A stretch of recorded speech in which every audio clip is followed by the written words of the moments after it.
Assalamualaikum warahmatullahi wabarakatuh. Saya atas nama Salman Al-Farisi, NIM C1G019272, kelompok 66, akan membahas tentang hama, patogen, dan gulma. Pertama, hama belalang atau biasa disebut dengan Oxyacinensis. Klasifikasinya antara lain berfilum Arthropoda, kelas Insecta, ordo Orthoptera, famili Aricididae, genus Oxya, spesies Oxyacinensis. Cara menyerang belalang yaitu dengan cara menggigit dan mengunyah daun tanaman, sehingga menyebabkan daun tanaman terlihat terpotong-potong dan rusak, dan hanya menyisakan daun tulang saja. Adapun tanaman inangnya yaitu tanaman padi, jagung, kopi, dan lain sebagainya. Adapun cara pengendaliannya yaitu dengan cara mekanik, yaitu dengan cara menggunakan jaring. Yang kedua, cara pengendalian biologis dengan menggunakan cendawan. Yang ketiga, cara cara kimiawi dengan menggunakan penyemprotan pestisida. Yang kedua, hama walang sangit. Walang sangit atau biasa disebut dengan Leptocoryza acuta. Klasifikasinya antara lain berfilum Arthropoda, kelas Insecta, ordo Hemiptera, famili Aliidae, genus Leptocoryza, spesies Leptocoryza acuta. Cara menyerang walang sangit dengan cara menghisap bulir padi yang masak susu, sehingga menyebabkan bulir padi menjadi kosong dan menghitam. Adapun tanaman inang walang sangit yaitu padi. Cara pengendalian yang efektif digunakan untuk mencegah populasi pada walang sangit yaitu menggunakan pengendalian kimiawi dengan menggunakan penyemprotan insektisida kimiawi. Bahan yang ketiga yaitu patogen. Cendawan atau Fusarium sp. Klasifikasinya antara lain kingdom bumi, divisi Asmostigonicota, kelas Deuteromycetes, ordo Moniales, famili Taberchalaceae, genus Fusarium, spesies Fusarium sp.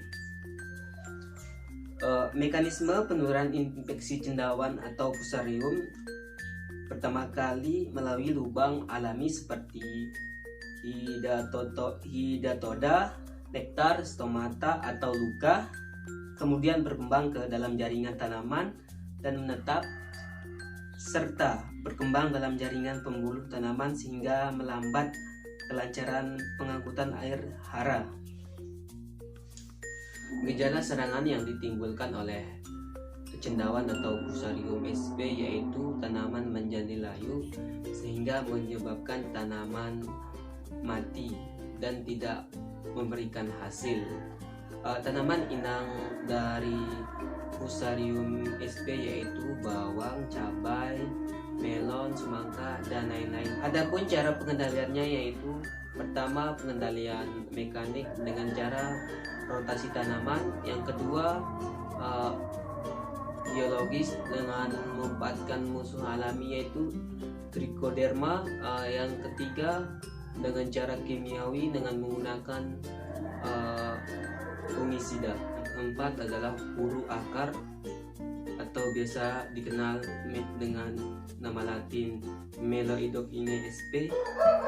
Klasifikasinya antara lain berfilum Nemata, kelas Nematoda, subkelas Screniatea, ordo Tilentrida, subordo Tilentricina, superfamilia Heterodoridae, familia Meloidocinidae, genus Meloidocine, spesies Meloidocine sp. Meloidocenia sp menginfeksi ditandai dengan adanya benjolan pada akar tanaman. Adapun tanaman inang dari Meloidocenia sp yaitu kapas, wortel, kentang, tomat, dan tanaman hias. Gejala yang disebabkan pada akar yaitu terdapatnya bintil-bintil bulat pada akar dengan ukuran bervariasi yang selanjutnya mengakibatkan tanaman menjadi layu dan berguguran, pertumbuhan terhambat, dan akhirnya mati. Adapun cara pengendalian dari Meloidocenia sp yaitu yang pertama, cara pengendalian secara mekanik yaitu memangkas tanaman yang terinfeksi. Kedua, secara biologis yaitu menggunakan Trichoderma sp. Yang ketiga, menggunakan cara kimiawi dengan menggunakan fungisida. Bahan yang kelima adalah gulma, yaitu patikan kebo atau Euphorbia hirta. Klasifikasinya antara lain divisi Magnoliophyta, kelas Magnoliophysidae, ordo Euphorbiales, familia Euphorbiaceae, genus Euphorbia, spesies Euphorbia hirta. Gulma ini akan menyebabkan penurunan hasil pada pertanian disebabkan oleh adanya persaingan dalam merebut air, tanah, cahaya matahari, unsur hara, ruang tumbuh, dan udara yang menyebabkan hasil pertanian menurun. Tanaman inang dari Euphorbia hirta ini adalah atau patikan kebo yaitu ubi jalar.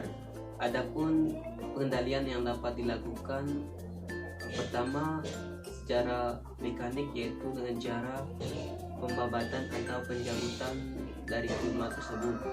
Yang kedua dengan cara biologi yaitu dengan tanaman sampingan. Yang ketiga menggunakan kimiawi, menggunakan herbisida.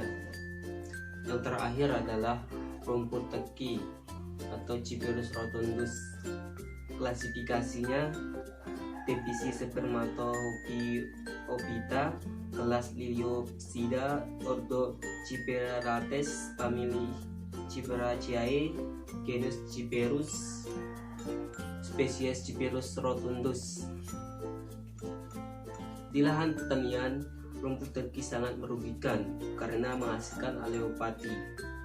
Persaingan gulma pada awal pertumbuhan akan merugikan kualitas hasil, sedangkan persaingan dan gangguan gulma menjelang panen berpengaruh besar terhadap kualitas hasil pertanian. Tanaman inang dari rumput teki adalah jagung dan lain sebagainya. Adapun cara pengendalian yang dapat dilakukan yaitu pertama secara mekanik yaitu mencabut tanaman gulma.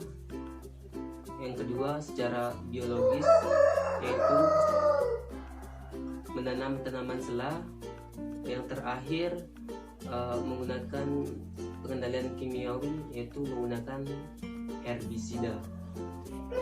Terima kasih. Assalamualaikum warahmatullahi wabarakatuh.